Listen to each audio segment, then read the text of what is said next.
Hi, and welcome to another Watch Geek video. First, a special thank you to Silvertime Watch Store for supplying this watch, and if you want to check them out, you can click on the link in the description. Also, I will be doing a tutorial on how to use all the functions this watch offers, so stay tuned for that as well.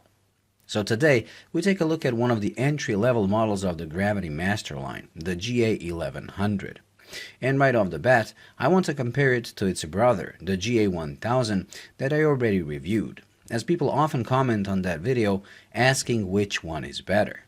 This watch shares the same case as the GA1000 with the steel bezel protected by resin sections. And although at first glance it seems they share all the functions as well, as both are twin sensor watches with compass and thermometer, and both have a world time function, a stopwatch, and a countdown timer, there are subtle differences between these functions that make one better than the other depending solely on your usage and individual needs.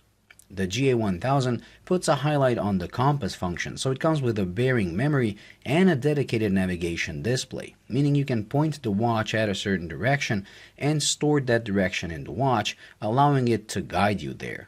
Ideal for people who are often outdoor walking or hiking. This, on the other hand, despite having also a compass function, doesn't have the bearing memory nor the dedicated navigation display. On this, the highlight is put on the world time function. So it comes with a dedicated world time subdial, making it ideal for frequent travelers and business people, as you can keep track of 2 time zones at all times and no matter what function you're in. It also allows for an easy time swap between the 2 time zones by pressing 2 buttons. Now this analog subdial especially comes handy in the dark, as both watches lack any kind of illumination of the digital displays, making the 1000 model's navigation useless in the dark, while the 1100's world time can be still used as it's clearly visible and sufficiently lit with the one LED it has. As a redeeming factor, the GA1000 does have a UV LED, giving it a very cool look in the dark, as only the UV reactive parts light up. The only other difference is that the 1000 comes with a proper 24-hour stopwatch, while this comes with only a 60-minute one. The countdown timers on both are an underwhelming 60 minutes, and that is the one disappointment I have with both models. Well, that and the fact they both lack the tough solar technology, meaning you will have to change the battery every 3 to 5 years, depending on how often you play with the functions. And that's a shame, as the oversized buttons really make you want to play with the watch. These are some of the biggest and easiest to operate buttons I have seen on a G-Shock ever. The lume on both hands and markers is surprisingly good for a Casio, but only applied to the main time. So if you want to see the second time zone, you will have to use the light function, and because of the lack of self-charging, you will know in the back of your head that every press of the light button brings you one step closer to a battery change.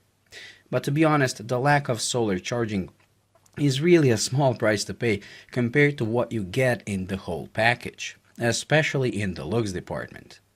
This watch looks incredibly cool with just the right amount of geekiness and stealth. All the blacked out surfaces and high contrast hands give it a serious tool look, but at the same time, these splashes of blue, red, and yellow stop it from drifting into dullness. The slightly curved mineral crystal helps this as well. When it comes to wearability, although the watch is large, it's still one of the smallest Master of G models, and one that can be worn on a smaller wrist thanks to the dual layer strap that is not too long and drops almost straight down from the lugs, hugging even my smallish 6.7-inch wrist nicely. It's definitely one of the most comfortable G-Shocks I have worn. So is the GA1100 better than the GA1000? When it comes down to functions, it depends on what is more important to you. A bearing memory compass and a 24-hour stopwatch, or a true easy-to-read world time watch. When it comes down to looks and style, to me at least, this is a clear winner. It beats the GA1000 and its sad-looking face in every way possible. It just looks so much cooler and in a way more serious.